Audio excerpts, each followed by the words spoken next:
تحریک لبیک ان کے کارکن اسلام آباد کی طرف آ رہے ہیں، قطع نظر اس کے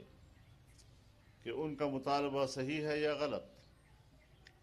لیکن ان کا جو بھی مطالبہ ہو اس کے لیے احتجاج کرنا ان کا جمہوری حق ہے، ان کا قانونی حق ہے۔ پہلے بھی لاہور میں ان پر جو تشدد کیا گیا اور انسانی حقوق پامال ہوئے ہیں اس میں، اور اب دوبارہ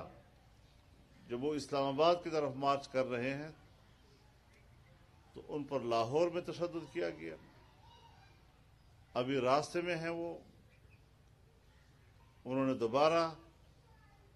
اگلے مرحلے کا آغاز کیا ہے، تو انتہائی ظالمانہ انداز کے ساتھ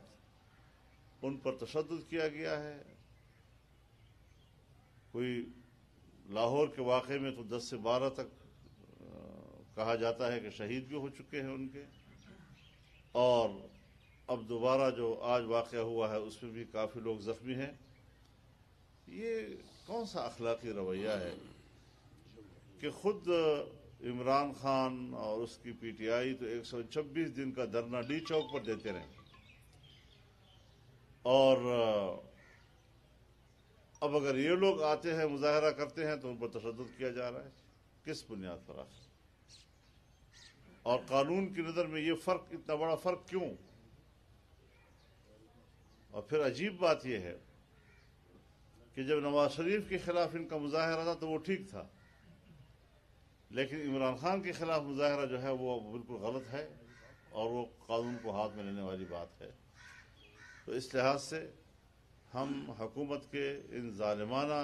ہتھ کنڈوں کی مذمت کرتے ہیں اور مطالبہ کرتے ہیں کہ ان کو اپنے احتجاج کا حق دیا جائے اور معاملات کو قانون کے دائرے میں شائستگی کے ساتھ حل کیے جائیں۔ صرف یہ نہیں کہ وہ چونکہ ایک مذہبی لوگ ہیں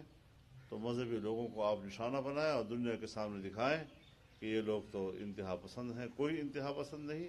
ایک مطالبہ ہے ان کا اور اس کے حق میں وہ مظاہرہ کر رہے ہیں، اور اس کا حق جمہوری ماحول میں ہر پارٹی کو ہوا کرتا ہے۔